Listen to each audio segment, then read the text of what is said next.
If Donald Trump wins this presidential election, what does it mean for the stock market and what sector will outperform? To answer these questions, let's first analyze what happened in the stock market in 2016 when Donald Trump first took the office previously. But before we go there, let's first look at the current probability of Donald Trump winning this presidential election based on the data from one of the most popular betting sites called predicted.org. The implied probability of winning for Donald Trump is currently at 64%, and for Joe Biden it's currently at 15%, and surprisingly for the current Vice President Kamala Harris it's at 27%. It's actually double the chance of Joe Biden winning this presidential election. And then let's look at the macroeconomy of US when Trump first took office. So in terms of the interest rate, right, or Fed funds rate, as shown on this chart, in Donald Trump's first term, the economy was considered very good. It was growing pretty fast. It was getting a little bit hot, and then the Federal Reserve was actually on a rate hike cycle. As you can see the highlight here, that's the first Donald Trump term, right? The interest rate peaked in 2019 over here at 2.5% for the Fed funds rate. And since the Federal Reserve is an independent institution, Trump had no right to change the interest rate himself, even though his political stance is to keep the interest rate low. And let's talk about this phrase called Trump trade, meaning that certain things will perform well when Trump takes the office, right? And the indication for Trump trade is actually mentioned by Wall Street Journals. In this chart, it shows you the Russell 2000 versus 1000. Russell 2000 is small cap stock. 1000 represent the large caps. So this chart shows you the difference of the performance between the small cap and large cap. And when small cap outperforms, the chart goes to the positive region, and when it underperforms, it goes to the negative region. Right, this is the weekly performance chart from 2015 until today. And the first Trump trade happened in November of 2016, right over here. As we can see, briefly, the small caps outperformed the large caps. And when we had COVID-19 over here, for a couple of weeks, small caps significantly outperformed the large caps. And according to Wall Street Journals, we are possibly in Trump trade number 2 over here, right? Because we're seeing small cap significantly outperforming the large cap on the weekly scale. But keep in mind, right now we're still 4 months away from the election, because right now it's only July, so it's quite early. Now let's look at the market performance. So 1 month after November 8th, 2016, meaning 1 month after Trump took the office last time, what was performing well, right? The best performing sector is actually financial. Within that 1 month, it's up 17.7%. Why was that? Because market back then was expecting Trump to deregulate the banks, such as making stress tests less frequent, which Donald Trump did during his term, right? He did deregulate the banks, which these deregulations making it easy to operate the banks and making banks more profitable, right? And then the second best performing thing is Russell 2000, representing the small caps. So the small caps was performing very well. It gained 15% 1 month after Trump took office, because investors were expecting Trump to apply tax cuts. And they think tax cut would benefit mostly the small cap companies, because especially the small companies that are making earnings, right? Because only if you have earnings you can get taxed. But not only that, they're expecting Donald Trump to lower corporate tax, they're also expecting Donald Trump to lower income tax, which it did happen during his term. Because when people can take more money home, domestically speaking, there will be more spending power, and small caps are known to benefit from domestic market because that's their focus of their market. And I personally think most importantly, it's because people are expecting Donald Trump to lower interest rate, right?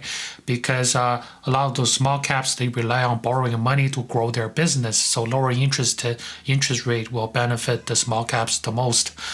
And as we can see, there's also 11% gain in the industrial sector.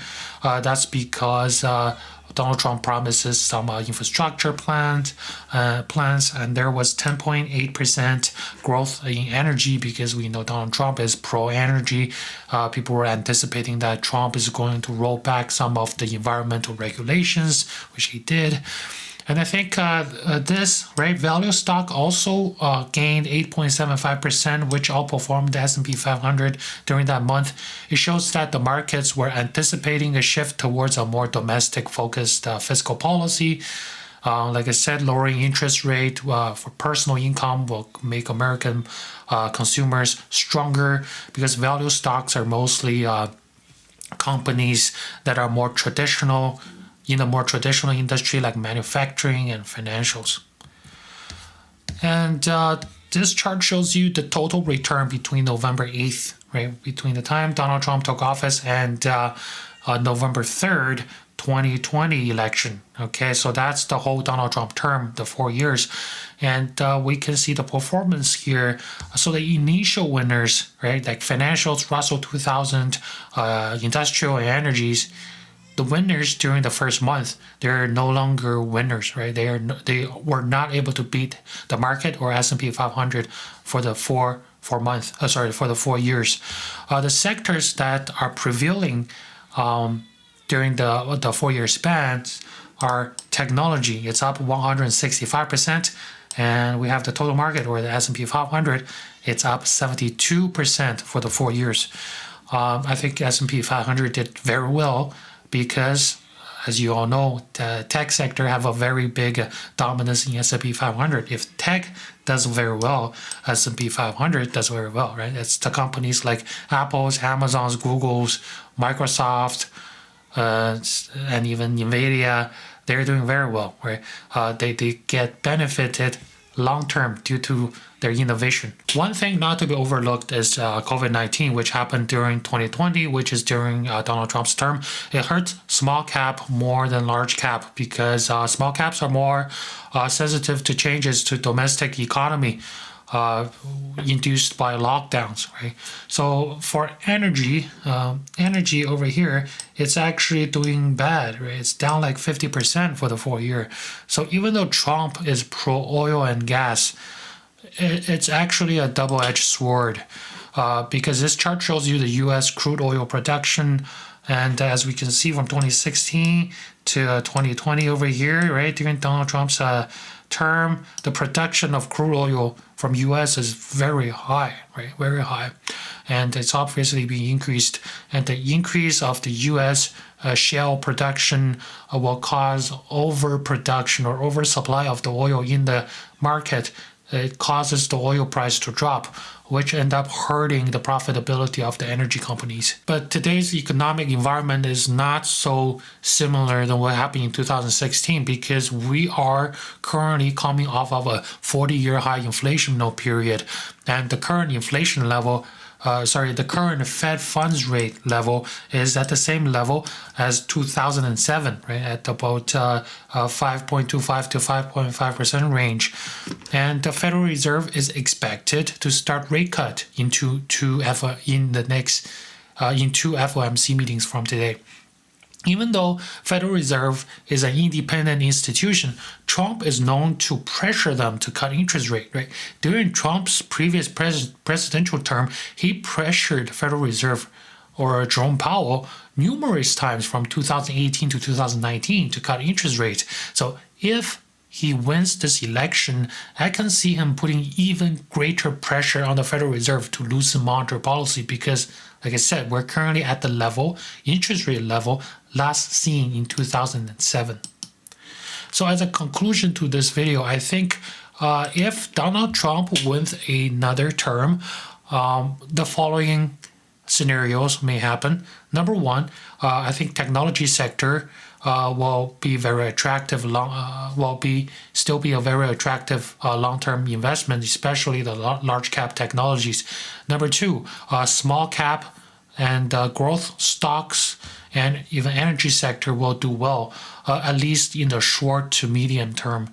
Number three, I'm not sure if financials will do so well this time because we're about to start a rate cut cycle, which will narrow the net interest margin for the banks, meaning that it will be less profitable. Thank you very much. Please don't forget to subscribe to my channel. See you next time.